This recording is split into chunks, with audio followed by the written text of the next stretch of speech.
Hi, I'm Dr. Alexandra Anderson. I'm an anesthesiologist at Mayo Clinic in Rochester, and I'm here today with two spectacular physicians who are going to give a workshop today, GRIT 2019, in beautiful Ojai, California. So I'm excited to talk to you about your plans for the workshop today.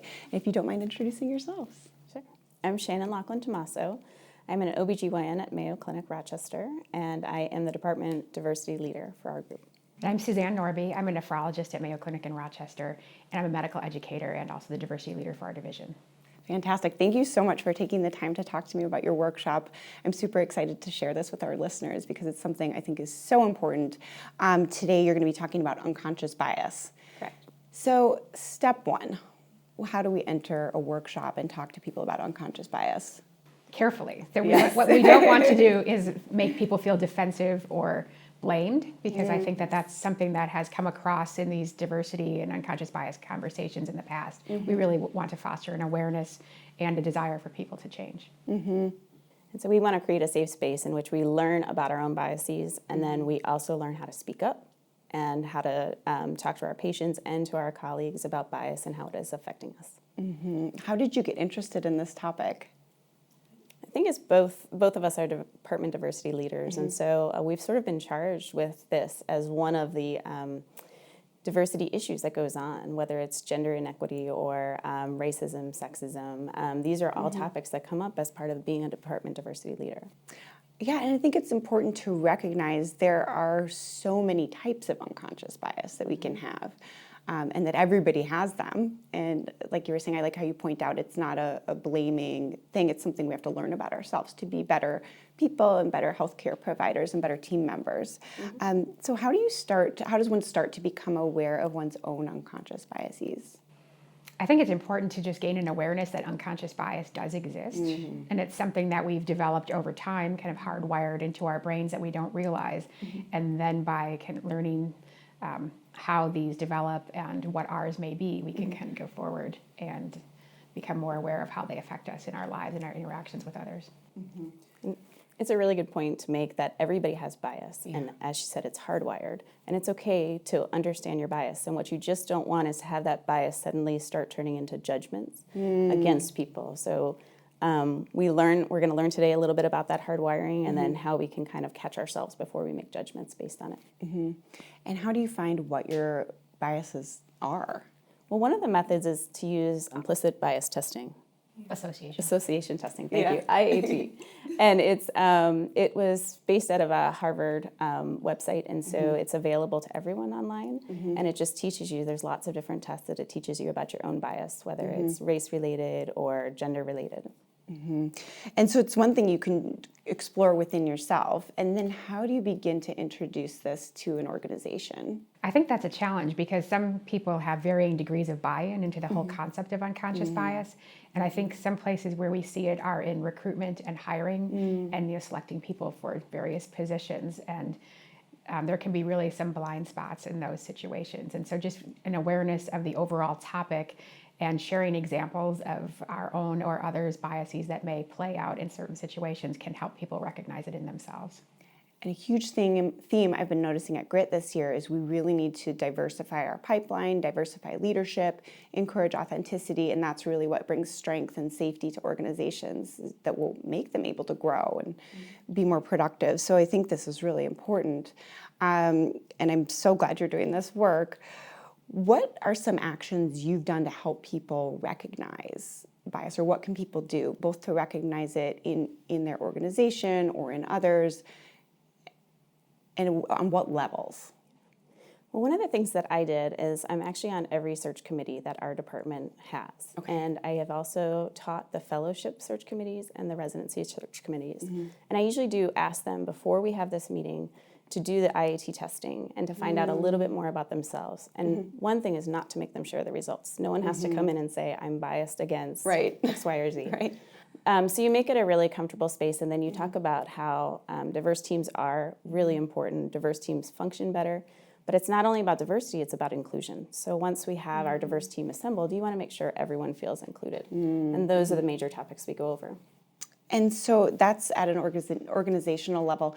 When you're in the workplace and you see it happening on the individual level, How do you recognize it? What might be an example? And then what can you do? Well, one of the first strategies, which we're going to talk about 5 today in the workshop, but one of the first strategies is to, first of all, just assume good intent. So they're not a bad person because they have bias, because again, we all have bias. So you assume good intent and then educate. So ask a question. Well, what did you mean by this? In a nice and gentle way. And when people have to repeat what they just said, a lot of times it makes them think. And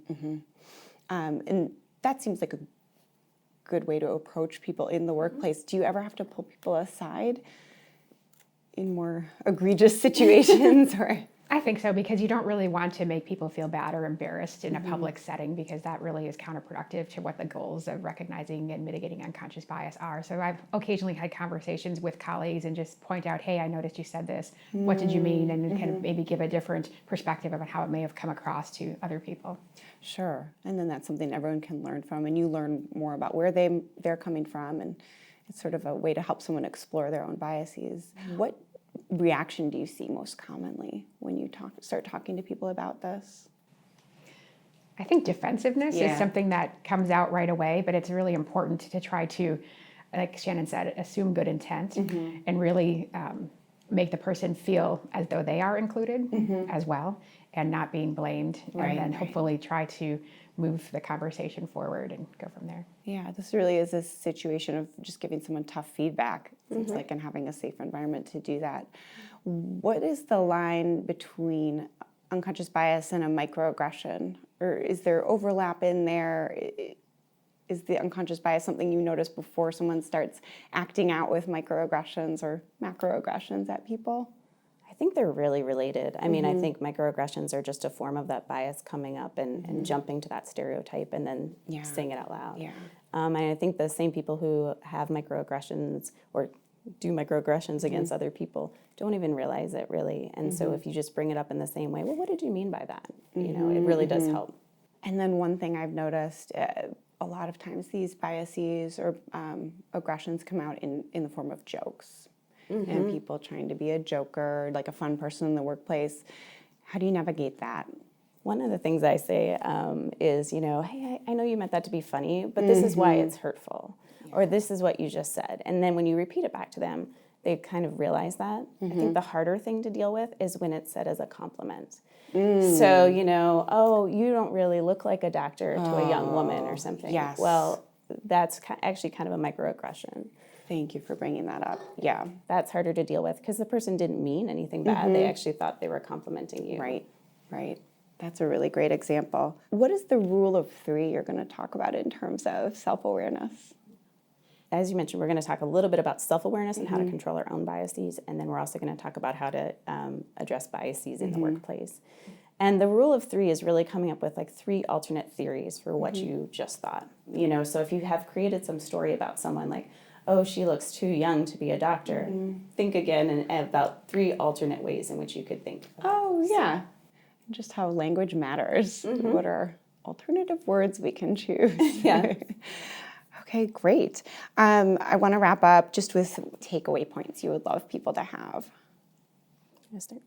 I think the first takeaway would be that, you know, we all have unconscious biases, and these are formed by, you know, years of experiences that influence us, and we don't even really recognize that these have developed, but yet they can be harmful in certain situations. And I think a second point would be that, you know, people may not understand what they're saying. So the first step is to sort of assume good intent, but then also be very direct when you know that they have repeated the same thing over and over or haven't learned from your prior teaching. And that's when you may need to pull them aside. And just clear communication, so important. Yes. Well, thanks so much. And actually, one more thing I'd like to end on. What is grit to both of you? Well, grit is my time to kind of step back from the usual conferences that we go to and we learn about what's new in our field and everything. And it's my time to really think about, well, how do I treat other people? How am I treating myself? And how am I going to build my network for the future? And I think it's also about empowerment, you know, not just of women in the gender equity space that the conference is about, but really bringing that forward to include everyone and help everybody become the best person they can be. Yeah. Well, thanks so much for coming by. It's been delightful talking to you, and hopefully I'll catch the workshop. Thank you. All right, thanks.